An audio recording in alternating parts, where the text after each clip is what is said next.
Are the White Sox already targeting a star replacement for Garrett Crochet? Let's discuss the Sox pursuing Japanese star pitcher Roki Sasaki, along with more reaction to Crochet getting traded next on Locked On White Sox.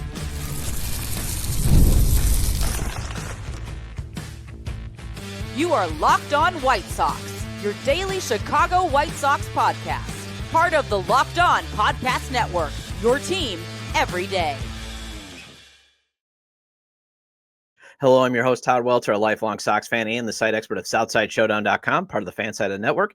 And also, I've covered Major League Baseball for outlets such as the Associated Press. And thanks for making Locked On White Sox your first listen every day, part of the Locked On Podcast Network, your team every day. Make sure to hit the like button on today's episode. Subscribe to the YouTube channel at Locked On White Sox if you've not done so already. And also follow or subscribe to the show at wherever you get your podcasts. Well, Chris Getz says the team plans to make a presentation to international pitching free agent Roki Sasaki, and I'll discuss why it can't hurt to shoot your shot, even though it's unlikely he signs with the Sox as a star power replacement for Garrett Crochet. Then Locked On White Sox host Gabby Hurlbut and I sat down to discuss the Garrett Crochet deal, and finally, I'll discuss who the Sox took in the Rule 5 draft yesterday. And today's episode is brought to you by Game Time. Download the Game Time app, create an account, and use code LOCKEDONMLB for $20 off your first purchase. Well, hey, Chris Getz, shoot your shot. But like me asking the hot girl at the senior prom, be prepared to get shot down. And that actually did happen. Although, hey, my intentions were, hey, let's just have a fun time. You know, I knew I was out of her league, or she was out of my league. But hey, shoot your shot, man. You know, 100% of shots are missed on the ones that that you don't take. I get it. But there's a reason I'm actually a little annoyed by the Sox pursuing Roki Sasaki. I mean, there's nothing wrong with chasing after premium talent, especially one who's 23 and can fire a fastball. What I don't like about this is they're pursuing him because he comes cheap. You know, and they just sent away a cheap pitcher, a stud pitcher that they drafted and developed because they eventually did not want to pay the premium amount of money it takes to keep a premium talent. You know, the Sox do not pay the market price for premium talent unless it's cheap.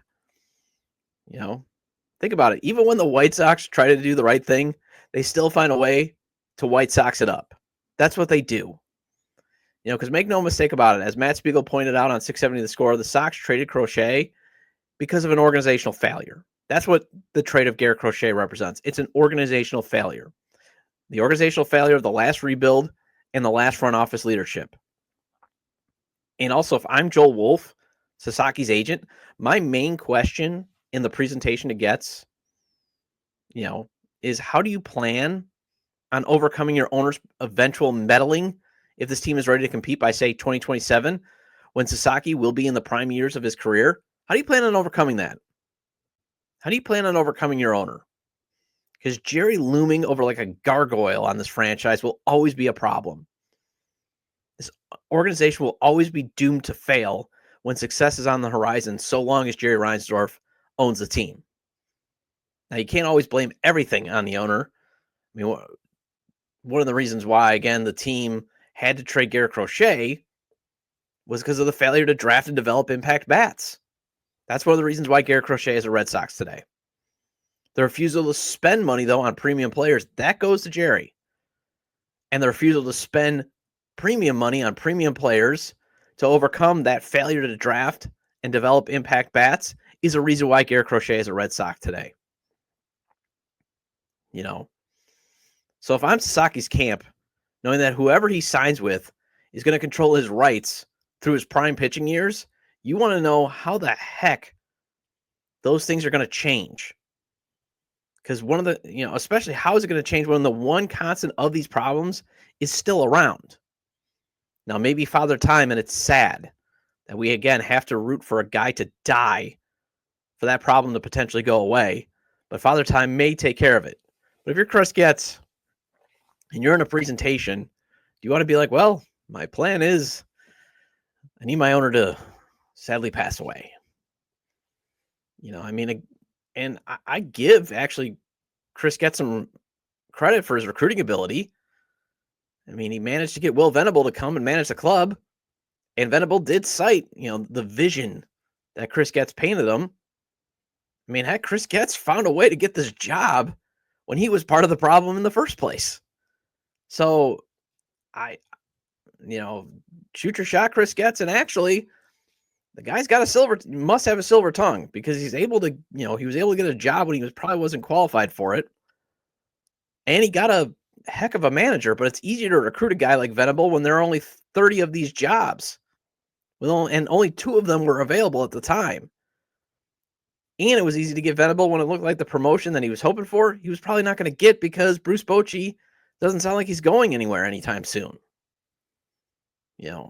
Getz has to compete with the rest of the league for Sasaki probably. Well, for most of the rest of the league. And there are 150 starting rotation spots available.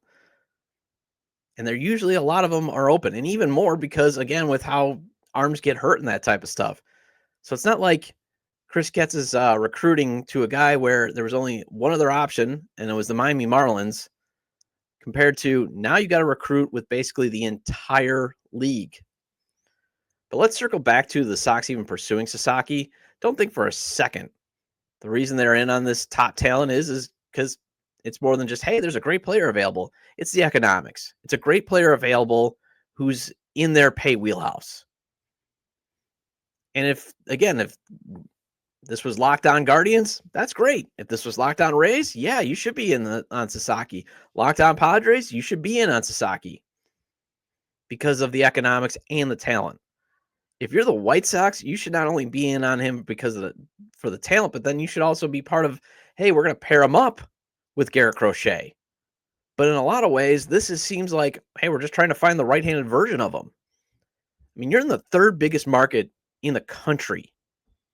And the only time this team legit pursues quality players is when it comes down to the relative cheap to the market. They don't go after Juan Soto. And I don't care if he got the GDP of a small country. He is this generation's Ted Williams. And he's a draw at the gate. I don't care if, AJ Przinsky said, well, I've never met anybody that paid to go see Juan Soto. I did.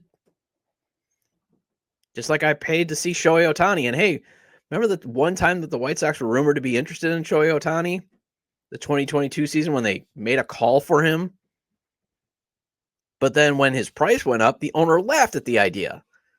That's the example I'm giving here. You got an owner, too, who wants taxpayers to build him a new stadium. Maybe you might want to pursue some guys in free agents, see who can fill seats, especially in the prime of his career. Lend a bone to the taxpayers, maybe. Or maybe how about in the past, you should have actually ponied up the money to outbid the Padres for Manny Machado. Instead, you had to put in all these provisions to earn extra dollars when the Padres are like, we'll just give it to you. Wait, they're going to make you earn $50 more million? Here you go. Or why not go after Bryce Harper when he said he was willing to come? And we can always argue all the live long day about these bloated contracts and these massive paydays. But again, it's the perception that when you make these moves, you're not only here to excite the fan base, but you're here to send the signal that you are here to compete, that you are ready to do whatever it takes to add premium talent. Even if you have premium talent, you want to add more premium talent. I mean, the Dodgers just won the World Series, and they're out here adding Max Fried. I mean, not Max Fried. I'm sorry. They're adding Blake Snell. I mean, they're out adding a Cy Young winner. And the Yankees, yeah, they lost Soto, and then they went out and they got Max Fried. And the Boston Red Sox, and again, we can always argue the trade return, but they realized, oh my gosh, we're in one of the toughest divisions. We got to make a move, so we're going to go get Garrett Crochet. But the Sox never make those moves. And it's why when Getz said he gets to make a presentation, the best response that you see is, hey, shoot your shot, man. There's not a lot of people in their right mind that are thinking, oh, Sasaki and the White Sox, yeah, that makes a lot of sense. Especially when Chicago has proven to be a very good city for Japanese stars. Tadahito Iguchi was beloved on the South Side. You look at what the Cubs had with Yu Darvish and Seiya Suzuki. They love it in Chicago. But for the White Sox, it's, hey, shoot your shot. Because, again, it's the state of the organization in terms of 121 losses. the perception of why would anyone in their right mind go to that? It's how they operate, back in 2005, even though Getz is trying to, reform the front office, but it's going to take a lot. I mean, they still basically traveled to the equivalent of Spirit Airlines. That's the other thing. Like, you're Chris Getz. Hey, we're a first-class organization. Well, then why am I reading about how you guys still use an Airbus and basically travel to the equivalent of Spirit Airlines? And I know it's first world problems. But also, when I saw it too, I circled back to, man, they're only pursuing him like they pursued Jose Abreu because it's a relative cheap cost to get premium talent. And obviously, there's nothing technically wrong with that. There's nothing technically wrong with that. But you would just love to be, when you're the third biggest market, even though you are little brother to the Cubs, you would love to be like, you know what? Hey, Steve Cohen just put out almost $1 billion from Juan Soto. You know what? We're going to do the same. Screw it. We're going to compete with the Cubs, especially when the Cubs are claiming poverty. Act like a behemoth franchise. Instead, again, this is like, Jose Abreu. Except for you have to pay the posting fee. Because that's all that's involved in signing Sasaki. You got to pay the posting fee. And then obviously you're going to have to pay a signing bonus from your international free agency pool. And it sounds like, it's going to be, he's going to sign when, and it makes sense, he's going to sign when every team has their international free agency pool replenished. But it would just be nice that, why don't you act like a behemoth franchise? It would have been nice to have extended Crochet and then give the perception that you have a realistic shot. And you know what? We're going to pair him up with Roki Sasaki.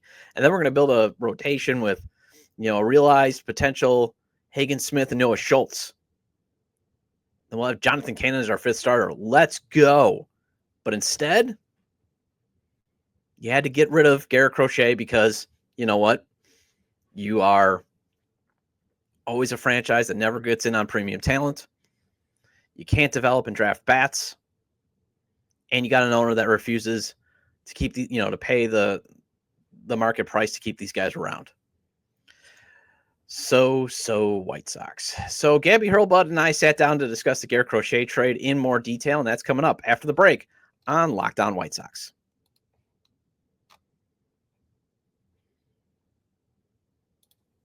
Get ready to tackle the NFL action with FanDuel, America's #1 sportsbook, because right now new customers can bet $5 and get $150 in bonus bets if you win. The FanDuel Sportsbook app gives you everything you need to place live bets on the NFL all in one place. So when you get a hunch in the middle of the game, you can check out the latest stats, view live play-by-play, and so much more on the same page where you place your bets. And I always maintain FanDuel spreads. Over, under, and money lines are fun to play.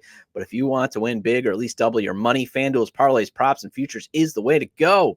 Right now, FanDuel has it at plus 8,000. Last time I checked, Justin Jefferson and Jordan Addison each having 100-plus receiving yards and a touchdown or more. And that's for Monday's Minnesota and Chicago game. $10 on that. And then if it hits, that could pay out $800. Just visit FanDuel.com to join today, and you'll get started with $150 in bonus bets if you win your first $5 bet. That's FanDuel.com. Never waste a hunch and make every moment more with FanDuel, an official sportsbook partner of the NFL.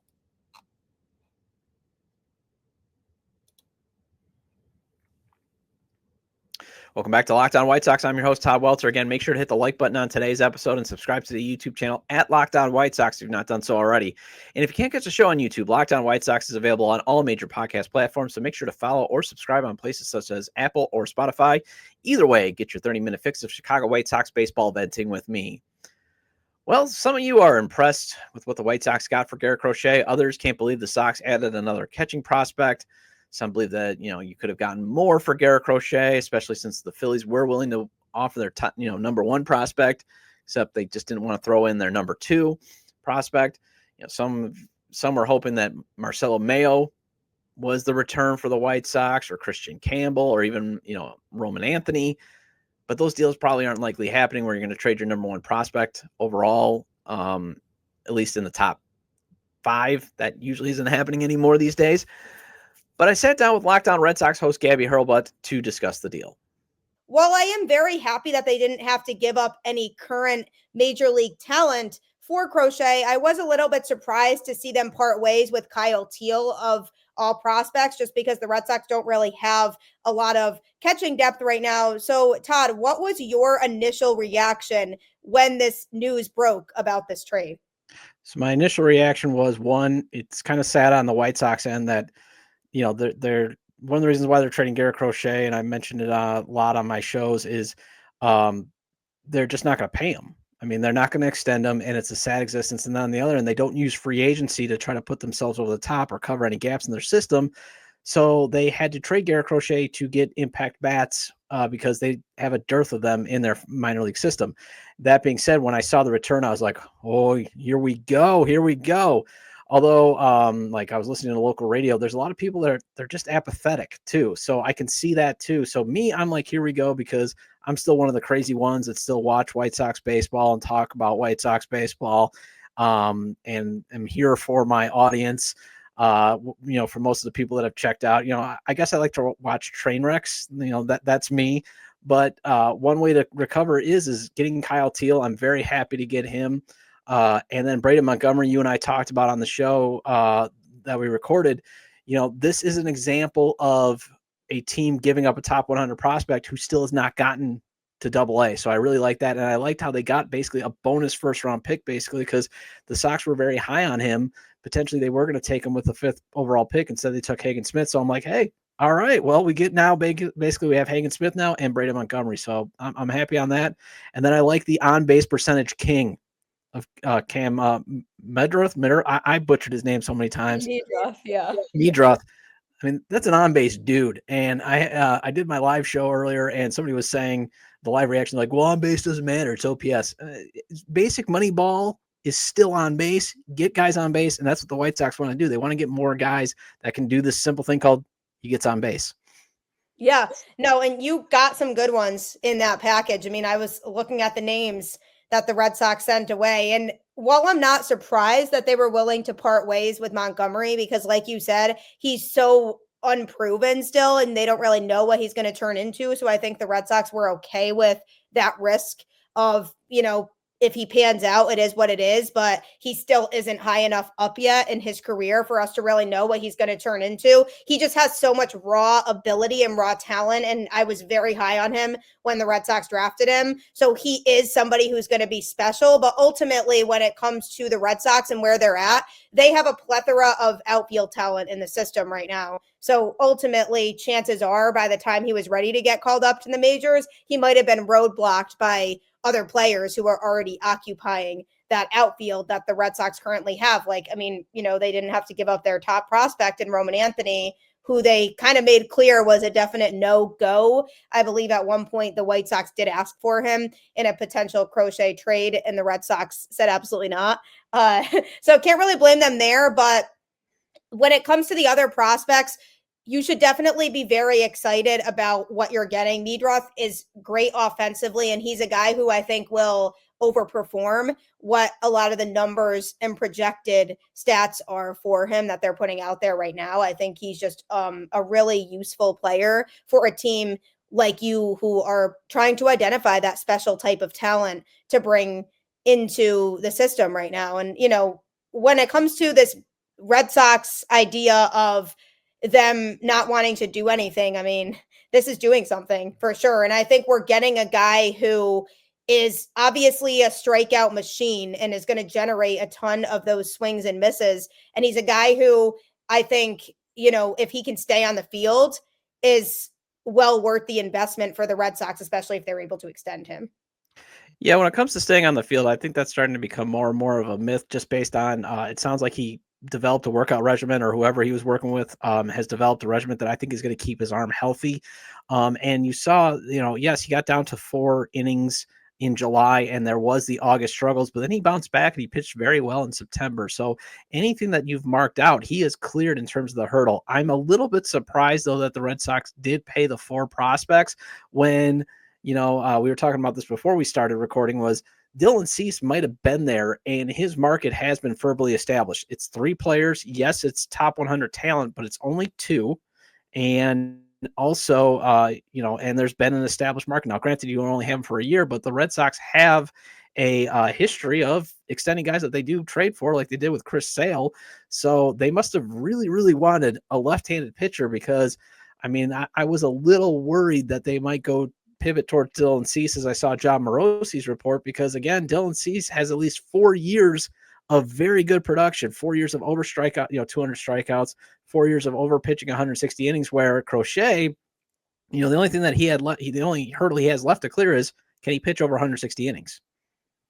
Yeah, exactly. And that's the biggest thing too, is the Red Sox do need guys who can eat innings. And obviously they identified Crochet pretty early on as somebody that they were really heavily interested in. But over the past few days, I thought it was a good chance that they would pivot over to Cease. But when it comes to this Crochet situation, there are people out there who think that this was an overpay from the Red Sox standpoint, but it's hard to necessarily say that when we don't know how these prospects are going to pan out, and we don't know if they're all going to be really talented at the major league level. I definitely think the ones that you got have a really good chance of panning out in the majors, but it's really hard to know with prospects. And eventually it gets to the point where you have to give to get. And for a pitcher of Crochet's caliber, we knew he wasn't going to be cheap. I do think 4 is a high number of prospects for them to give up. But I thought there was a chance that maybe they move Marcelo Meyer instead of Kyle Teal, because they do have more infield depth in their system than they do from a catching standpoint. So that's something they're going to have to address. But they definitely really value Meyer as a special player moving forward. So he's another guy who they seemingly want to hang on to. And I feel like the White Sox probably valued the skill set that Kyle Teal could bring more so than Meyer, because of the fact that he is a catcher and you don't always get that type of catching talent. Oh yeah, I mean, the White Sox love their catchers and returns. I mean, when they did the teardown with the previous GM Rick Hahn in 2023, they grabbed Corey Lee and Edgar Carroll. So they had 2 catchers, and obviously it can never hurt to go up the middle. I've always said that, like, if I were in charge of a team, and when I would be looking at my draft board, I would always be drafting catcher because of the positional versatility and such of the defensive value that you have. Because none of that, if they don't work out, well, you can move them to first or left. I'd be always looking at shortstop because, again, if they don't work out, you can move them you can always move them to second or third. Center field, and then pitching, because center field you can move to outfield spots. So that's the other thing I like about these deals is they got some guys that too have positional versatility. I know Meredith is mostly looking to be at second base, and that was the only thing that I didn't like about when I was learning the scout reporting. I was like, hey, great bat to ball skills. I was looking at his number. I'm like, odd base percentage, great. But then they're like, and he doesn't run very well. And I was like, oh, come on, man. I mean, if you're going to get on base, at least be able to, I hope he has the speed to where it doesn't take 3 balls to be hit to get him home. But when you look at, as you said, you've got to give up something to get something good. And the thing that drives me nuts when people do say, well, it's an overpay. Well, first of all, prospects are meant to be stars on other people's teams. In reality, what you're really trying to do now in today's baseball is you're trying to find guys that can they potentially hit the ball at the major league levels. And if you have a lot of them, then you can use that to get guys that can help, cover and bridge your gaps. And that's obviously what the Boston Red Sox have built up. They've built up a system where they've got enough guys where you could legitimately say there's a chance that they have to hit at the big league level, but not all of them are going to be able to play. So why not use some of that depth to get a piece? And that is starting pitching. And I wonder where John Morosi was getting his tweet from when he was saying, insiders were telling me the free agent prices are getting sky high. And then, 30 minutes later, he's like, the Boston Red Sox might be trading for Dylan Cease. I wonder where he was getting that from. So clearly it sounds like to me, I'm just getting on my jump to conclusions, Matt, here. It sounds like Morosi may have gotten his information from the Red Sox saying this free agent market is way too expensive. We don't want to pay the money for, say, Corbin Burns, who's, hey, I've seen Corbin Burns pitch, saw him win a Cy Young up in Milwaukee. Love him, but his velocity has gotten a tick down. There are some times where he can get a little squirrely. With Garrett Crochet, at least he's 25 years old, and he's only going to cost you $2.9 million next year, and potentially maybe $10 million, $13 million next season. And if you extend them, at the bare minimum, you're looking at maybe a Tyler Glasnow deal of $135 million. Because if I'm Garrett Crochet, that's what I'm demanding: the Tyler Glasnow money.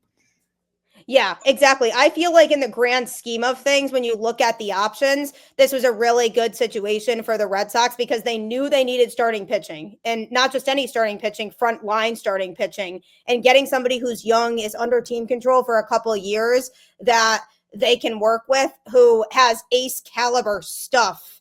I feel like is something that was so important that they were looking for. And I feel like if you look at the Max Fried deal and you look at Corbin Burns and the type of money he's going to want to get, I feel like getting this younger guy who just has a ridiculous repertoire is going to work out really well for the Red Sox. Because you, based on watching him in Chicago, do you feel confident that he could be that ace that the Red Sox have been coveting? Oh yeah, he's definitely. I mean, I wrote something on SouthsideShowdown.com on opening day saying this is going to be the worst starting rotation ever. And the one few things that the White Sox didn't have a problem with was starting pitching, and a lot of it was Garrett Crochet. He goes 6 strong innings in his first career start ever, and I remember everybody was panicking like he's only had 73 career innings. Oh my gosh, he's had Tommy John surgery. This is a terrible idea. And then he just goes out and he dominates. I mean, he dominated the Detroit Tigers, and then he had another start, and then baseball came for him. And he had a 3-game stretch where he just gets rocked by the Cincinnati Reds absolutely tore him apart. The Philadelphia Phillies, that's why I was surprised they were interested in him, absolutely rocked him. And then he comes back and he has 5 outings where he's just basically unhittable. I mean, he that's what I keep saying. He just clears every benchmark that you put in front of him. They said he couldn't be a starter. He's a starter. They said he couldn't be a top-of-the-line rotation pitcher. Makes an all-star team. The only thing that's left that he has to clear is the innings. And the only reason why he was on an innings restriction is 2 years ago he came off of Tommy John surgery. That's a lot to go from 73 career innings to, say, 160 innings. That's a lot to ask of somebody. So they gave him 140 innings, and he was great. Yeah, I'm really looking forward to it. I think this was huge for the Red Sox, and they needed to make a statement move like that. And they needed to come in and get somebody who they feel confident in pitching at the front of that rotation. And I think he's the guy, and he could be the future guy too. So we'll have to see how that works out for the Red Sox. But I really like for you what you got in return, because these are some great prospects that you can work with, and hopefully your organization develops them the right way and takes care of our little babies here, because I definitely want to see them thrive. But I appreciate you taking the time to join me and kind of talk about what was the biggest news of the day. No problem. And, the Sox will try to take care of them, but they didn't do the greatest job of taking care of Yohan Moncada and Michael Kopech. But that was a previous management that, hey, everything's been revamped in White Sox world. Apparently the front office has been rehauled. It's supposedly sunshine and rainbows. It won't be sunshine and rainbows until they sell the team. So maybe the team, it's sad that I have a fan base, I and my fan base have to hope a person dies for things to get better. So they need Jerry Reinsdorf. That is pretty morbid. Well, yes, the owner needs to actually pass away for things to get better. They need ownership, and the only way the team is getting sold is if the owner dies. So that's probably the only way your babies are going to get taken care of. But, hey, there's a lot of new cool stuff going on with the White Sox, so maybe there's a chance that they'll hit the big league level, and hopefully they'll rake. The Sox did add a possible starting pitcher to the rotation in the Rule 5 draft. I'll discuss who the Sox took with the number 1 overall pick next on Locked On White Sox. I saw Michael Jordan drop 55 points at the old Chicago Stadium, saw LeBron James drop double nickels too, watched Devin Hester take a punt to the house, and it was amazing. Seeing a game live and in person is always the way to go, especially if you want to see legends play. The best place to get the best deal on tickets is using the Game Time app. Game Time has a new feature called Game Time Picks that makes getting tickets for your favorite live events even easier. Game Time Picks filters out the fluff to show you only incredible deals on great seats, so you don't have to waste time searching through thousands of tickets. Game Time Picks makes it easier to save more on sports, concerts, comedy, and theater. And I always monitor the Game Time app for every Marquette basketball game in case I can convince my wife to go, since I gave up my season tickets years ago. They've had prices for as low as $1 to some games. Plus, I can get a panoramic view from the seat in the app before I buy, just so I can make sure I got a good view. Along with the lowest price guarantee, your Game Time will credit you 110% of the difference. Take the guesswork out of buying tickets with Game Time. Download the Game Time app and create an account and use code LOCKEDONMLB for $20 off your first purchase. Terms apply. Again, create an account and redeem code LOCKEDONMLB for $20 off. Download Game Time today, because what time is it? Game time. Welcome back to Locked On White Sox. I'm your host, Todd Welter. Again, shout out to all the everydayers. I appreciate your loyalty. Please hit the like button on today's episode. Recommend to your fellow Sox fans or baseball fans, friends, to subscribe to the YouTube channel at Locked On White Sox, or wherever they get their podcasts, as the show is available on all major podcast platforms. And hey, feel free to leave a 5-star review. I got to check where we're at on Spotify, but I know on Apple at 4.5, could use some better reviews. I think I'm getting better at this podcast game. I was in it to be way in the beginning. took a long time off, getting my feet wet. And then, of course, you get these, you get the trolls who for some reason didn't like me drinking coffee, giving these reviews. And it's like, okay, had an exchange that was a perfect example of how to vent and air your grievances in the YouTube community. Be more like that guy. I think it was Kendall Law. Be more like him. I thought I was going trolling when he just said, I don't like the return. I asked why. He listed it out perfectly, listed out his grievances. We had a nice discussion, and we go about our day.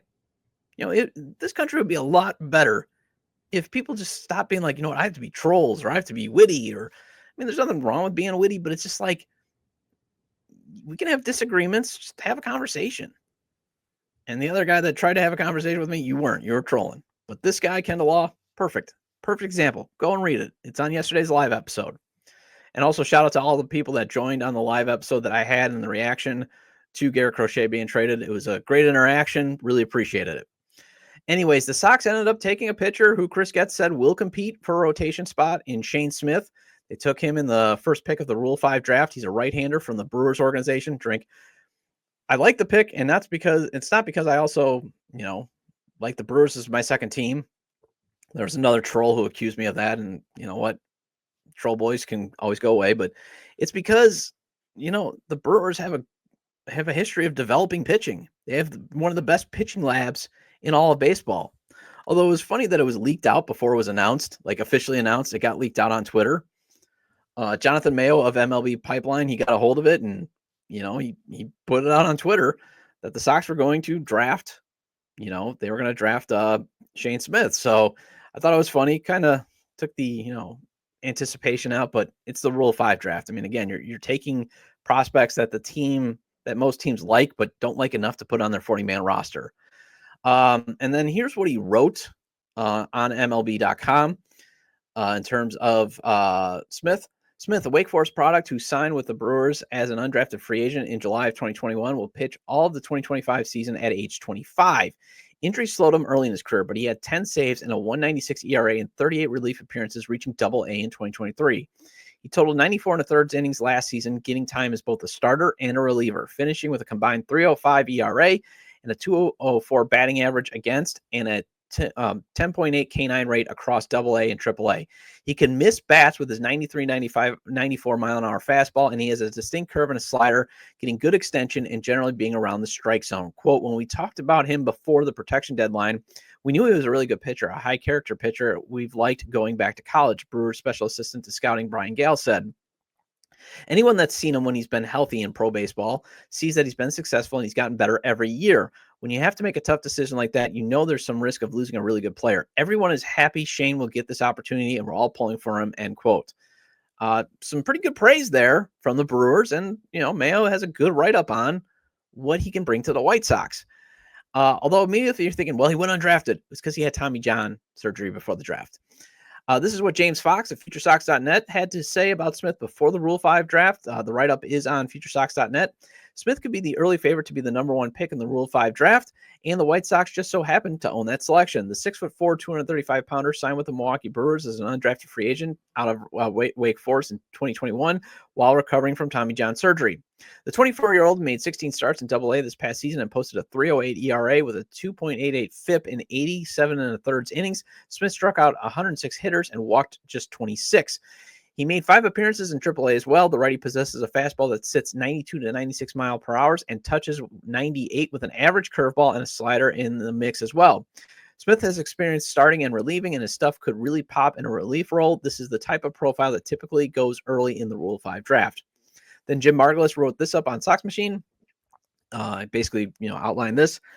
That, he's progressed nicely through the Brewer system. After Tommy John surgery in his draft year caused him to go unselected out of Wake Forest. And then he kind of, reiterated what Mayo and Fox said.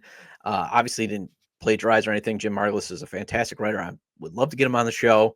It's just, when I was reading through the reviews, all that, it's like, well, it's a lot of the same, but I did like that he pointed, he's progressed nicely through the Brewer system. And if you can progress nicely through that system with how they, collect pitchers and how they develop them, that's, that's very good. You know, that's a good prospect to get. And this is a good use of the Rule 5 draft because you get a player who's getting close to the majors and you get him for $100K. And again, there's still nothing technically wrong with getting players on the cheap. They're going to try him as a starter. That's what Chris Getz said to Scott Merkin of MLB.com. And if he can't win the job in spring training, no harm, no foul, because you can hide him on the 26-man roster in long relief. And if he does well in long relief, increase his workload. This is the perfect use of a Rule 5 draft for the White Sox. Get some more pitching help. Even though you've got a lot of pitching, this is a good use, especially, again, if, pitchers, if they don't make it as starters, they're very good at relievers, or to try out as relievers. The Sox did make one more pick in the Rule 5 draft in the minor league portion, taking Joseph Yabor, right-hand pitcher from the Mets. He is at single A. Well, that wraps up this edition of Locked On White Sox. Thank you for making Locked On White Sox your first listen today. For your second listen, find Locked On MLB. Baseball guru Sully brings a daily blend of humor and baseball, keeping you updated on every rumor and story throughout the offseason. Find Locked On MLB on YouTube or wherever you listen to your podcast. And I'll be back tomorrow with some more breakdown on the prospects the White Sox got in the Garrett Crochet trade. Feel free to leave comments about today's discussion regarding the Sox pursuing Roki Sasaki, the discussion with Locked On Red Sox host Gabby Hurlbut about the Crochet trade, and who the Sox took in the Rule 5 draft. You can leave them at the episode page on YouTube, X, formerly Twitter, at Todd J. Dubber, at Locked On Sox, or you can email me at LockedOnWhiteSox@gmail.com. Have a great day. I will see you tomorrow.